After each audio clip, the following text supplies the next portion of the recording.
Bonjour à tous et merci d'être avec nous dans l'entretien politique sur Focus Média Afrique, qui reçoit aujourd'hui l'honorable Samuel Dieudonné Motte.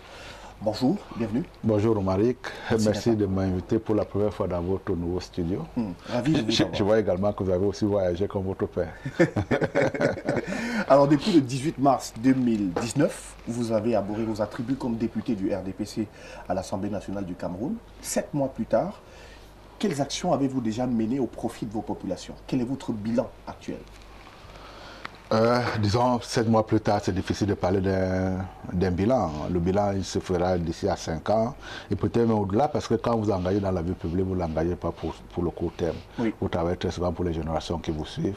Et j'aime à dire, les vieux comme nous, je veux dire les personnes âgées comme nous sommes là pour passer la main à la génération qui nous suit. Mais effectivement, ce poste-là, c'est un poste qui vous prend à la gorge 24 heures sur 24. Vous devez avoir une veille pour pouvoir répondre aux sollicitations multiples de population. Je n'aime pas trop faire le bilan. Mais qu'est-ce que vous avez déjà fait depuis le début jusqu'à aujourd'hui? Donnez-nous quelques actions quand même. Ou quelques actions. Bon, écoutez, j'aime pas trop ça parce que vous m'amenez là à compter. Je suis cet expert comptable, mais je n'aime pas beaucoup compter.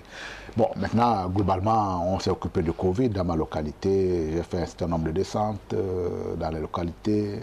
Je m'occupe également de ce problème-là qui tient à cœur ma communauté, la communauté Banen, qui est celui de l'UEFA. Je crois que vous en avez entendu parler. Rien que celui-là, vraiment, ce n'est pas une peine de manche. Là, par exemple, je viens de rentrer de ma circonscription pour aller à la rencontre des populations, notamment des militants de RDPC, puisque j'ai animé une conférence de session qu'on va d'ailleurs reprendre. Non, mais n'attendez pas à ce que je vous dise ce que j'ai fait, parce que... Que dites-vous à vos populations pour se mettre à l'abri du Covid-19? Surtout les gestes barrières, oui. Mais surtout écouter le gouvernement. Parce que là également, quand vous dites qu'est-ce que vous avez fait, rien que affronter les opinions divergentes en ce qui concerne notamment les messages que le gouvernement fait véhiculer, ça également, ça vous prend une partie de votre temps. Vous leur avez apporté également du matériel? Non, j'ai apporté beaucoup de matériel, mais je ne voulais vraiment pas compter. Mais ce que je voulais vous dire également dans le cadre de cette lutte-là contre le Covid, vous avez vu que le gouvernement, il a tenu bon. Il a eu tout juste. À l'époque, on disait s'il n'y a point de salut, s'il n'y a pas confinement total. Vous avez vu qu'on a fait un confinement léger, on s'en est très bien sorti. Et je voudrais également signaler, contrairement à ce qui était dit à l'époque, le gouvernement est débordé. Je leur ai dit, mais notamment en comparant avec d'autres pays, parce que généralement on veut toujours nous ramener à un certain nombre de pays, notamment le Sénégal, la Côte d'Ivoire, le Ghana. Quand vous regardez par exemple la configuration de notre pays, on a eu à un moment donné 2 foyers très chauds du Covid qui sont allumés. Tout simplement parce que quand vous venez au Cameroun, c'est un avantage que personne ne veut capitaliser jusqu'ici. Vous entrez soit par Douala, soit par Yaoundé. Quand vous allez en Côte d'Ivoire, vous entrez par Abidjan et par Abidjan. Quand vous allez au Sénégal, vous entrez par Dakar et par Dakar. Et donc, on n'était vraiment pas dans la même configuration, mais Dieu merci aujourd'hui. J'ai certainement perdu 2 ou 3 amis dans le cadre de cette pandémie-là, mais je crois que le gouvernement a plutôt bien géré le phénomène et c'est très bien comme ça. Et c'est pour ça, effectivement, que j'ai dit aux gens un peu de raison, notamment aux gens qui ont tendance à nous critiquer. Tout ce que nous avançons aujourd'hui devait être rentré dans ce que nous appelons le champ de possibilités. Nous avons une activité que nous devons mener, nous n'avons pas certainement les mêmes méthodologies, le même mode opératoire, mais sachant que chaque fois que nous avons fait une suggestion, ce n'est qu'une suggestion. Et de la façon démocratique la plus possible, on admettra que la personne qui a la faveur de suffrage à ce moment-là puisse mettre sa main dans ce champ de possibilités-là pour pouvoir prendre ce qu'il implémente. C'est une question que nous allons aborder au cours de cet entretien, à la fin notamment. Mais dans un plaidoyer à l'Assemblée nationale, vous êtes pour que cesse la déforestation afin de permettre à vos populations de retourner chez elles. Alors, avez-vous le sentiment qu'après votre passage devant l'Assemblée nationale pour défendre un tel projet, vos idées prospéreront quand on sait que ce sont les multinationales qui taillent tous ces bois afin de les exporter, vendre avec l'accord notamment du gouvernement? Moi, je ne suis pas altermondialiste dans l'âme. Je ne suis pas altermondialiste dans l'âme parce que ça, c'est le procès d'altermondialisme. J'étais de ceux qui disaient il y a quelques années, quand vous regardez mon servitude de liberté d'étudiant premier qui était un éminent intellectuel, je disais c'était un intellectuel, certes, mais c'était un altermondialiste avant l'heure. Je ne suis pas pour l'altermondialisme. Attendez, dans le cadre de ce que vous appelez déforestation, quelle est la part de... Qu'est-ce que l'avantage que les populations peuvent en tirer? Parce que dans le cadre, effectivement, de ce que vous évoquez, tout a été dit. Et notamment, là, je crois que vous êtes en train de me classer dans le mauvais camp. J'étais dans le camp de ce qu'on peut utiliser une unité forestière d'aménagement pour pouvoir développer une localité. Tout à fait. Voilà. Mais pourquoi ce n'est pas le cas au Cameroun et dans votre localité, par exemple? Non, c'est justement, vous avez tout chaque fois des miroirs déformants. Les gens qui vous disent, non, écoutez, s'il y avait développement en la matière, l'Est sera développé aujourd'hui, et d'ailleurs, ils ne font que saccager les forêts. Quand vous avez une unité forestière d'aménagement, vraiment, reprenez dans ce thème, unité forestière d'aménagement, on coupe certainement un certain nombre d'arbres, mais ce n'est pas fait pour couper tout. Et donc, nous avons l'avantage, effectivement, au-delà de l'infrastructure routière que ça devrait nous apporter, au-delà d'une unité de transformation qu'on allait mettre dans la localité, on avait l'avantage, effectivement, de dire qu'il y a la forêt qui devait être aménagée. Mais là, également, les gens ils disent des choses très souvent qu'ils ne connaissent même pas. Quand vous avez une communication aujourd'hui avec les gens de l'Est, ce n'est certainement pas le paradis, mais c'est des gens, à travers des unités forestières d'aménagement, ils ont amélioré leur quotidien. Mais ils sont surexploités. Oh, surexploité. Non, mais normalement. Bon, écoutez, c'est également ça le rôle aussi des populations. C'est-à-dire que lorsque je me bats pour se laisser surexploiter? Non. Le rôle des populations également, c'est de se battre pour avoir un cahier de charges cohérent. Oui. Une fois qu'on a le cahier de charges, il faut également veiller à ce que le cahier de charges puisse être respecté. Et dans le cas de ce respect-là, ce n'est pas seulement le gouvernement. Oui, mais c'est également... Je prends par exemple votre plaidoyer devant l'Assemblée nationale. Oui. Alors, vous n'êtes pas pour la déforestation, c'est clair. Oui, mais vous voulez que vos populations reviennent vivre dans votre localité. Voilà. Par contre, il y a une forte déforestation à cet endroit. Pourquoi? Non, c'est une forêt, dans notre cas, c'est une forêt qui est plutôt très bien préservée. Oui. Pour une raison simple, pour pouvoir y arriver, vraiment, il faut bien s'y préparer. Le sol est escarpé et donc ça nous a mis à l'abri d'une déforestation. Maintenant, effectivement, avec la rareté du bois, avec l'industrie du bois qui tend à se développer, vous avez effectivement un certain nombre de personnes qui entrent là-bas dans le cadre de ce qu'ils appellent les sillage sauvages qui coupent un certain nombre d'arbres, mais c'est plutôt une forêt qui est... Mais le développement ne suit pas. Pourquoi? Le développement va suivre. Le développement va suivre. Dans le cadre de cette unité forestière d'aménagement, je crois qu'on a pollué les messages. On a pollué les messages. Même nos parents avaient admis, nous sommes là parce qu'ils étaient là. Nous sommes là parce que nos ancêtres étaient là. À l'époque, ils admettaient que l'on, moyennant la coupe d'un certain nombre d'arbres, pour avoir une infrastructure routière. Aujourd'hui, c'est une zone qui est pratiquement à l'abandon. Et vous avez des fils du terroir qui disent non à l'abandon de tel et quel. Celle, c'est tellement par contrainte qu'on vous a poussé à abandonner. Mais ce n'est pas seulement par contrainte, partout ailleurs. On a déplacé les populations. On a déplacé partout, au Sanaga maritime, l'Ouest, et ainsi de suite. Vous avez vu que les gens sont revenus. Les gens sont revenus parce que les conditions d'accès y étaient favorables. Chez nous, c'est vraiment très compliqué. Mais ils sont revenus également parce qu'ils tenaient à leur localité, nous aussi. Sauf qu'à la date d'aujourd'hui, 50 ans plus tard, on se rend bien compte qu'on n'est pas encore rentré. On n'est pas rentré parce qu'il nous manque l'infrastructure routière. L'unité forestière d'aménagement que j'ai l'honneur de défendre et que je continue à défendre, avait cet avantage-là qui nous apportait l'infrastructure routière. Mais maintenant, effectivement, je suis d'accord avec vous, nous sommes contre la déforestation. Mais nous admettons qu'on puisse couper quelques arbres pour donner un peu plus de bonheur aux populations. C'est un combat que vous allez, je pense que vous allez continuer de mener. Revenons je vais le mener parce qu'en plus, c'est le combat de mon père. Voilà.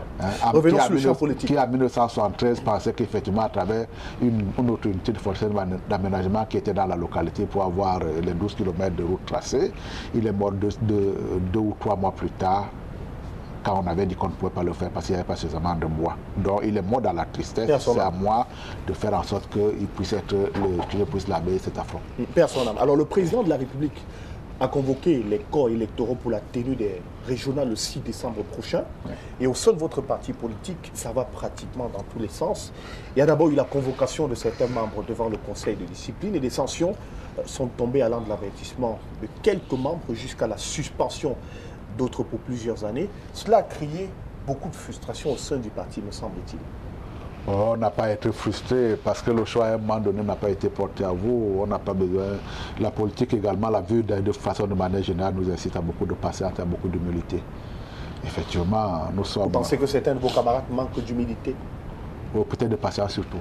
Peut-être de patience. Et quand je vous parle de patience, je crois que vous savez de quoi je parle. Et il arrive à un moment donné que les dirigeants font toujours des arbitrages. quelque niveau que ce soit, ça peut être une autorité administrative qui arbitre contre vous. Vous n'allez pas casser la République pour cela. Ça peut être un juge qui arbitre contre vous. Vous n'allez pas casser la République. Mais quand c'est injuste, qu'est-ce qu'on fait? Vous patienterez parce qu'effectivement, à force de rentrer dans ce bras de fer là, que j'ai vu mettre en œuvre par un certain nombre de mes militants, qu'est-ce que vous faites après? Alors, la conséquence, c'est quoi? La conséquence, c'est que vous marginalisez davantage. Mais effectivement, si les choses peuvent se faire de manière beaucoup plus propre, de telle manière à éviter qu'il y ait au sortir d'une sélection comme celle-là moins d'éclat de voix, effectivement, ce serait une bonne chose. Mais certains de vos camarades, Samuel Dieudonné, estiment que leur passage devant le conseil de discipline visait tout simplement à les mettre hors de course pour les régionales. Est-ce que, selon vous, non, la plupart, non, c'est une mauvaise idée. Il y a la plupart des gens qui ont été sanctionnés dans le cadre de conseil de discipline, ils étaient soit conseillers municipaux, soit députés, ils avaient déjà un mandat électif. Et à travers là, on n'avait pas besoin de passer par un conseil de discipline pour pouvoir les écarter. La circulaire était d'une clarté biblique qui consistait à dire, à partir du moment où il y a quelqu'un qui est engagé dans une autre voie, on n'ira pas le chercher parce qu'il faut également essayer de donner... D'autres se sont plaints par exemple du fait que il y a des mesures qui ont été prises en interne et qu'ils devaient passer devant le conseil de discipline, mais après, la note s'est retrouvée en train de circuler sur les réseaux sociaux comme si on avait pour objectif de les lyncher. Mais on a mille raisons de se plaindre dans la vie, mais également les gens qui, quand on dit qu'effectivement qu'il faut être un homme politique, au-delà d'être un homme d'État, il faut également avoir de la densité interne. Cette histoire-là qui consiste à pleurnicher chaque fois qu'on a eu une petite attaque, c'est pas de bonne guerre. Mais il faut plutôt rester calme, attendre son temps, attendre son moment, même si on fait face aux injustices. Son temps, faire en sorte que les choses puissent évoluer. Et c'est la meilleure façon, la meilleure façon de les faire évoluer non plus, c'est pas monter dans les antennes pour pouvoir dénoncer mille méfaits de notre fonctionnement. C'est de dire effectivement comment, pour quelle raison on m'a disqualifié. Oui.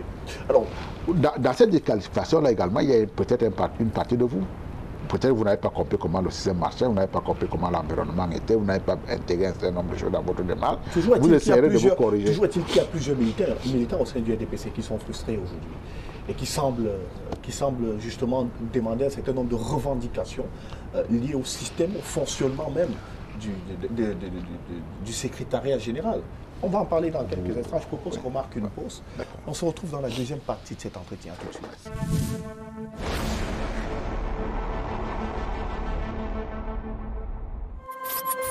Health Horizon International présente deux produits exceptionnels. Shape Up contre l'obésité, support du suivi des maladies métaboliques, empêche l'absorption de la graisse, accélère l'utilisation des graisses stockées sans reprise et sans effets indésirables majeurs. Shape Up, maigrir sans danger.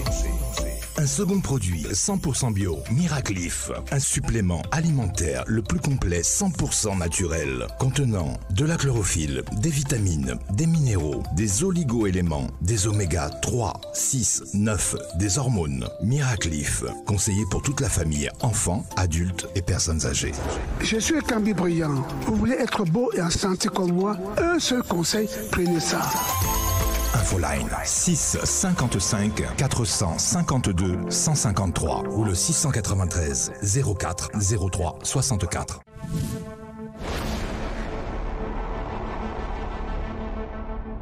Merci de nous retrouver pour cette deuxième partie de l'entretien politique de Focus sur Focus Média Afrique, toujours avec l'honorable Samuel Dieudonné Motte.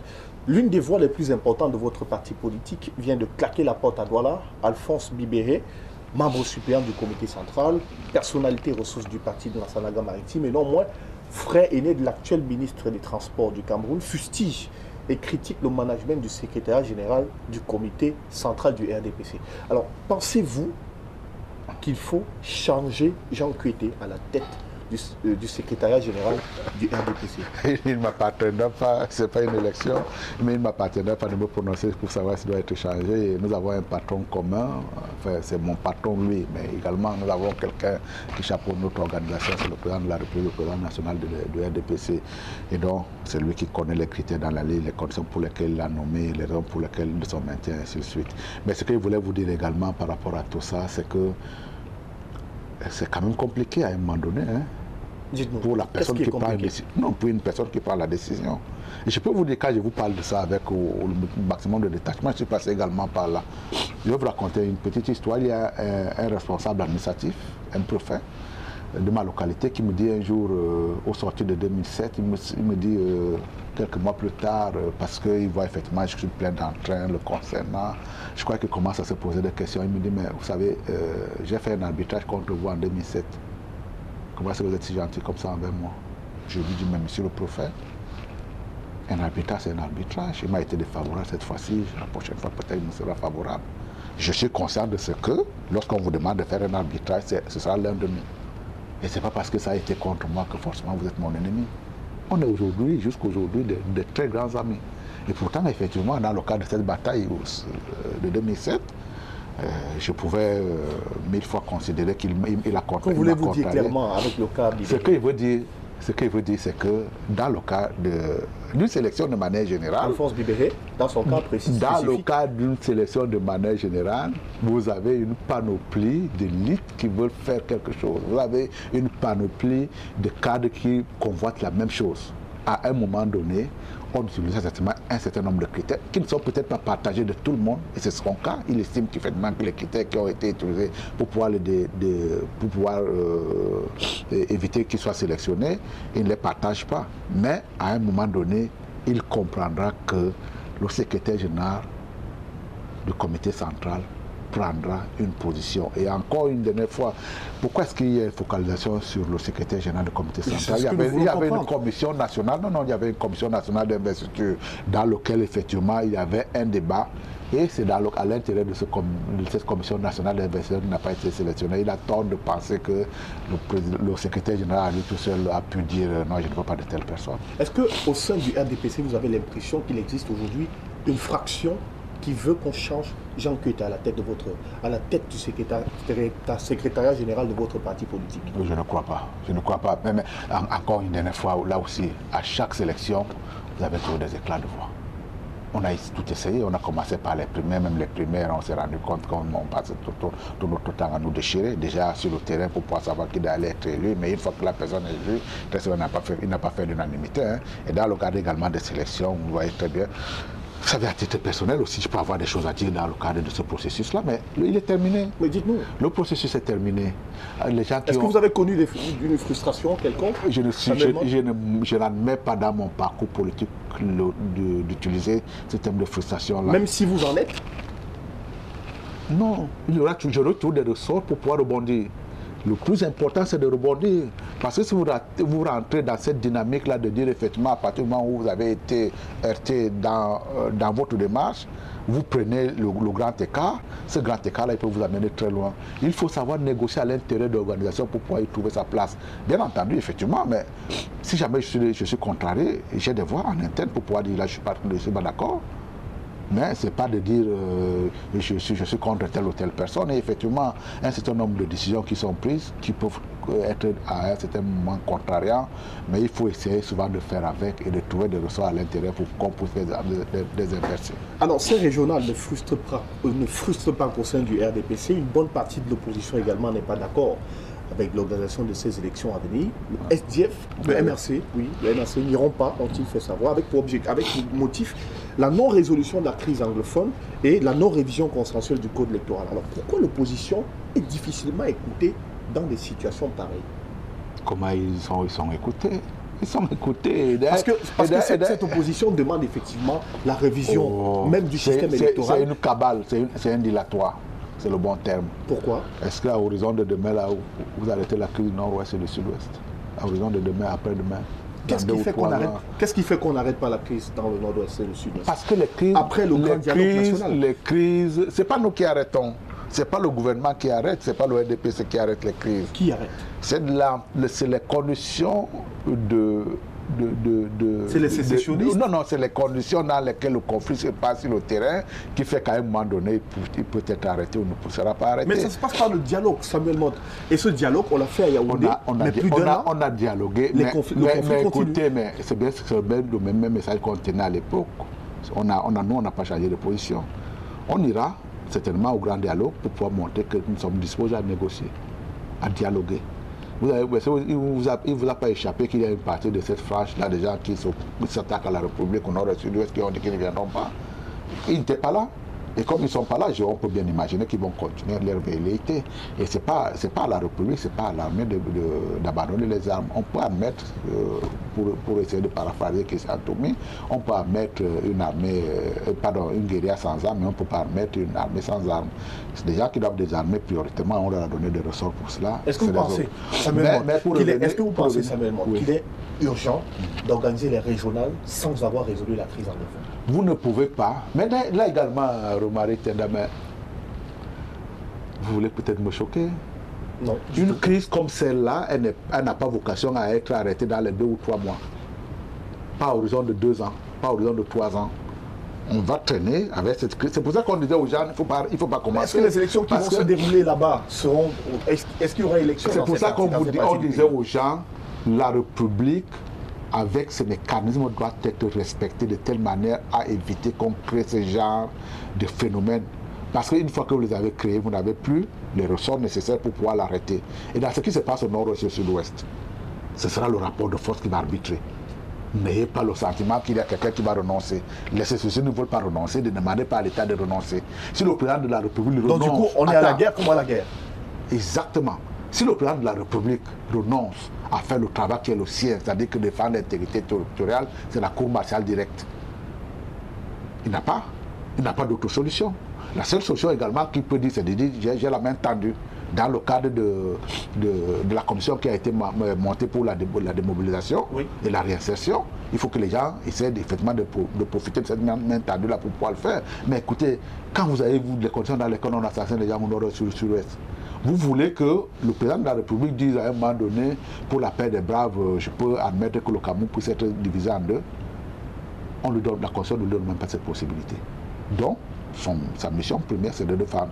Je déplore effectivement qu'il y ait des morts. Quand je vous dis à la guerre, comme à la guerre, non, je ne suis pas un battant-guerre.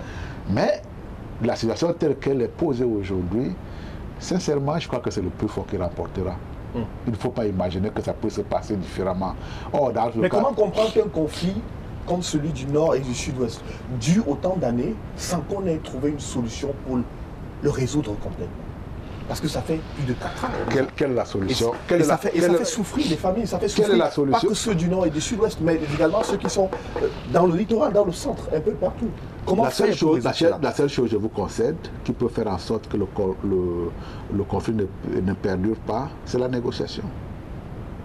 C'est le thème que vous voulez que je prononce. Oui.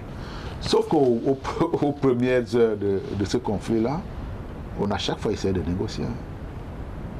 C'est la surenchère du camp d'en face qui a fait qu'aujourd'hui on a pris des armes. Mais je voudrais également vous énoncer une règle que j'aime à répéter, qui est une création propre. Dans la République, rien ne doit nous être paraître comme étant insupportable. Ça, c'est la première règle. La deuxième règle, si dans votre environnement à vous trouvez quelque chose qui vous semble incommodant, totalement insupportable, vous le prenez à la première règle. Parce qu'à travers cette première règle, la République vous doit trouver des solutions. Nous ne sommes pas d'accord sur la façon avec laquelle l'État n'est pas organisé, donc c'est totalement contraire à la deuxième règle. Je reviens à la première règle, j'interroge la République. Comment est-ce que nous faisons pour trouver une organisation astucieuse qui permet que chacun puisse trouver son compte? Dans le cas de ce qui nous sépare aujourd'hui, qui nous met en conflit avec un certain nombre de protagonistes au nord et au sud-ouest, c'est de dire effectivement, il faut qu'on revoie la forme de l'État. Ça peut être sous une forme très décentralisée comme on est en train d'y arriver. Ça peut être également dans le cadre d'une fédération. Ça peut être également dans le cadre d'une association. Attendez, qu'est-ce que la République nous dit?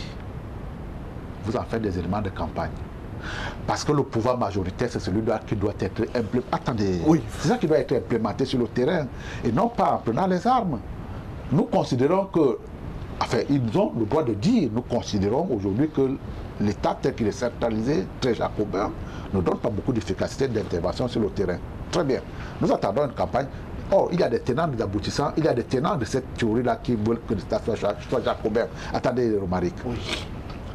Qu'est-ce que nous faisons? Nous attendons une élection présidentielle, par exemple. pour en faire des thèmes de campagne. En disant d'un côté, il y a des gens qui veulent être des fédéralistes, il y a des gens qui veulent l'État centralisé. La personne qui remportera, quel que soit le camp, va appliquer sa forme. À partir du moment où il est majoritaire, la minorité, ça sera... Mais le problème justement aujourd'hui, c'est au niveau de l'opposition. C'est le deuxième pan pour lequel une partie de l'opposition estime qu'elle n'ira pas à ces régionales. C'est la révision du code électoral.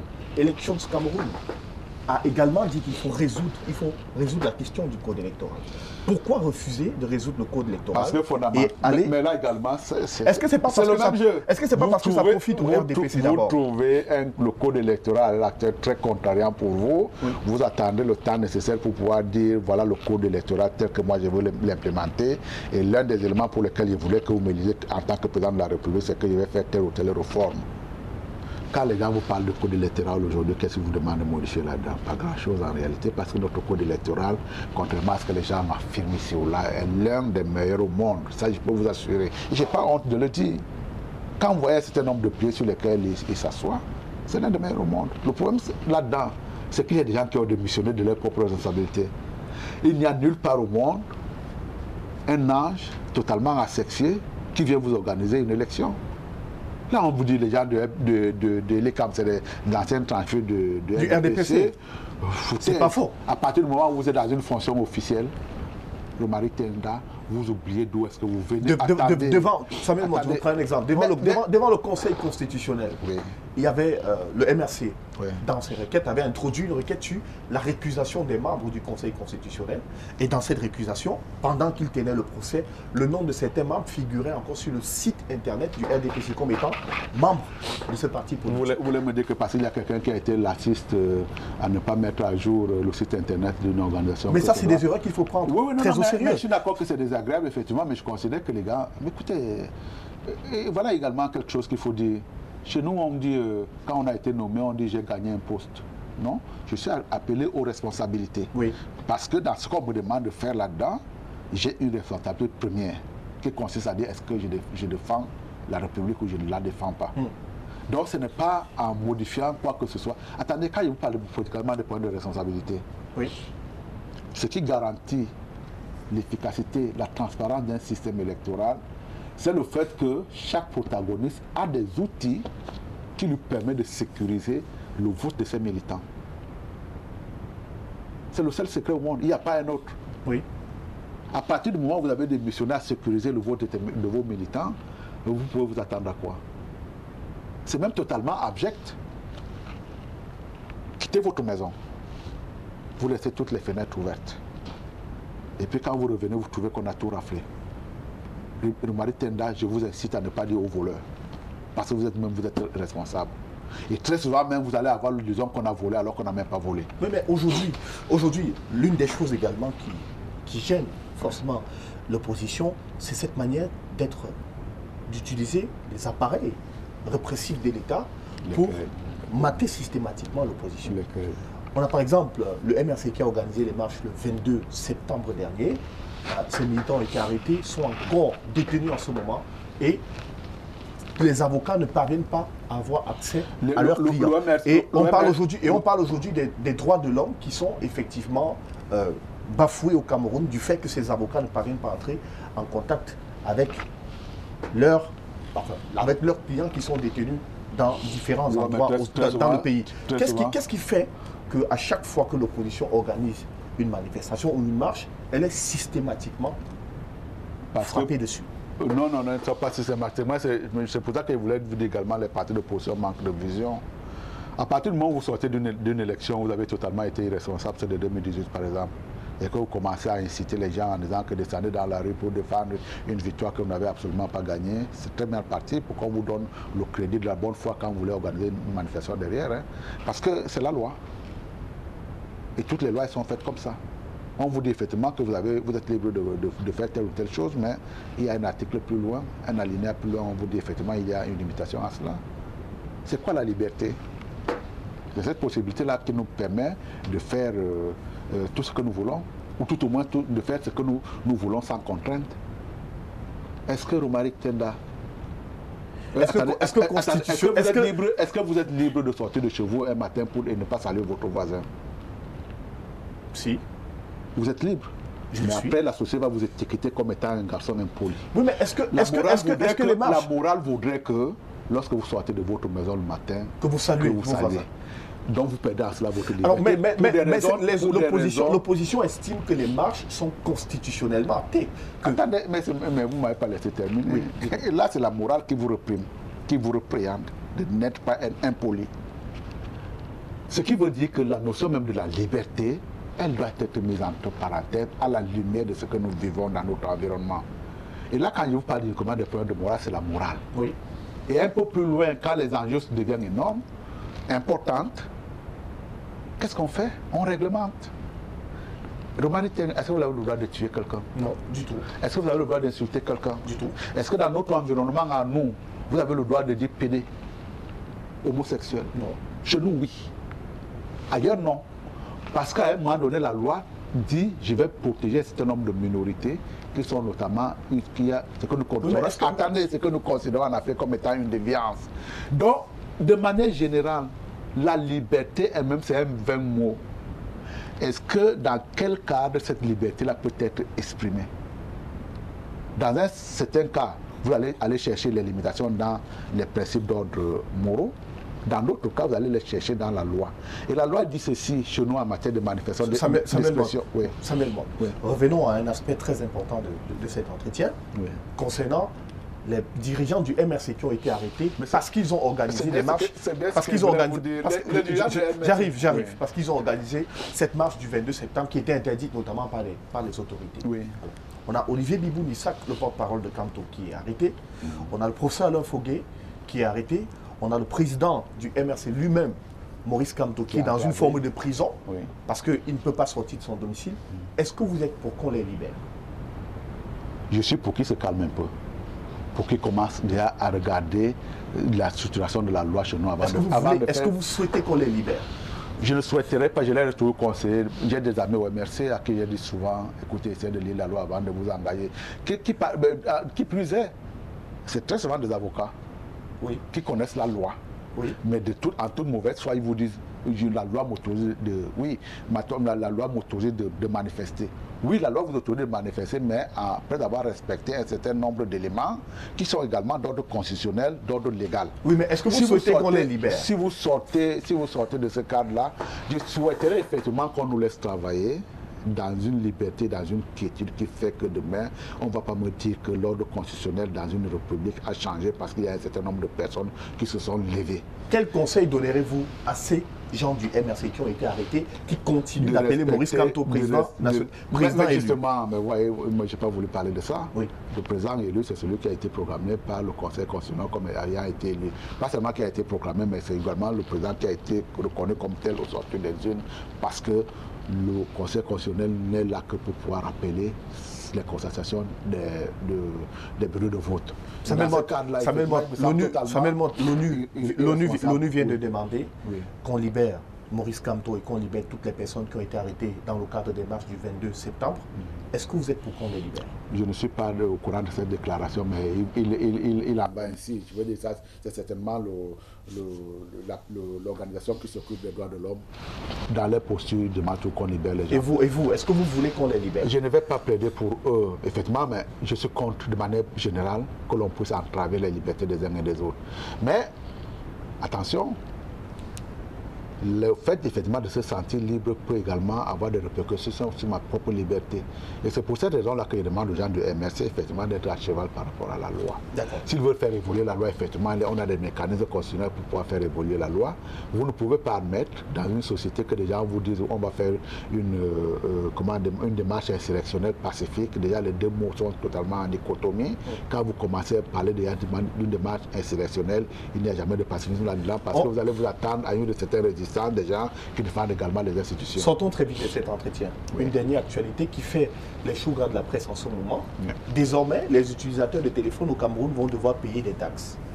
À l'Assemblée nationale, vous en tant que député, un tel projet, qu'est-ce que vous en faites et qu'est-ce que vous en dites? C'est même pas des taxes, c'est des droits de douane. Oui. Non, personne de nous n'aime payer l'impôt. Et ça, je peux comprendre qu'effectivement, un certain nombre de personnes puissent être heurtées. Mais effectivement, si vous voulez faire le développement d'une nation, il faudrait qu'il y ait des contributions des uns et des autres. Et dans le cadre de ces contributions-là, je suis étonné d'entendre un certain nombre de personnes dire j'ai retourné le problème dans tous les sens, je n'arrive pas à comprendre pourquoi le pourquoi d'une taxe comme celle-là. Non, il se passe tout simplement, si vous regardez l'exposé de motifs. Est-ce que cette taxe est normale? Est-ce qu'il faut appliquer cette taxe au Camerounais maintenant? Oui, absolument oui, parce que vous avez vu l'exposé de motifs. On est parti dans le secteur à des recettes autour de 2 milliards pour se retrouver avec des recettes douanières sur les téléphones de l'ordre de 100 millions. C'est pas normal. Tout simplement parce qu'il y a des gens qui bypassent les barrières frontières et les barrières douanières. Mais ça se fait avec la complicité de la douane. C'est pour cette raison, non, mais avec la complicité de la douane, quand vous avez, dans le cas des déplacements, vous avez mis quelques smartphones dans votre valise, on ne viendra pas les contrôler. Et là également, si on commence à contrôler tout le monde, vous allez dire que la douane, elle est tatillonne. Ce qu'on essaie de faire là, effectivement, c'est d'utiliser des outils modernes. Donc pour vous, c'est normal. Je peux vous dire également, ça fait partie des choses qui fait qu'aujourd'hui, nous avons quand même un système de collecte de l'impôt qui est d'une certaine efficacité. Hein. Vraiment, ce sont de nos inventions, les retenues à la source, qui sont plus ou moins généralisées aujourd'hui. Ça nous donne beaucoup de bonheur. L'État grec s'est affaissé dans le cadre de la crise qui venait de passer. Pour quelle raison? Personne dans cette république-là ne payait l'impôt. Nous sommes en train de trouver des mécanismes aujourd'hui qui font que quand il y a un impôt à payer, les personnes qui doivent le payer doivent le faire. Est-ce que c'est peut-être pas parce que l'État n'a plus beaucoup d'argent? Non. Oui, bon, mais écoute, l'État n'aura jamais assez suffisamment d'argent. Même vous n'aurez jamais suffisamment d'argent pour votre développement personnel. L'argent, on cherche toujours, de manière générale. Mais de ce qui a été fait là, je crois qu'effectivement, c'est une très bonne chose. Une bonne trouvaille technologique qui consiste à dire on peut maintenant traquer un téléphone pour pouvoir savoir si en rentrant dans le territoire camerounais, il a payé les droits de douane ou pas. Ce n'est absolument pas une taxe nouvelle, mais c'est important que chacun de nous puisse apporter sa contribution au développement de la nation. Honorable Samuel Dieudonné Motte, merci, on s'en tient là. Je vous en prie. Merci à vous également de nous avoir suivis. Merci. C'est la fin de cette émission de Focus sur Focus Média Afrique. Merci de continuer de suivre l'actualité sur nos différentes plateformes, sur notre site internet, sur notre chaîne YouTube, sur notre page Facebook, sur notre Twitter, également sur notre Instagram. On se retrouve bientôt avec un autre invité. Merci à toute l'équipe technique qui a travaillé autour de cette émission. À bientôt avec un focus sur le prochain invité. À très vite.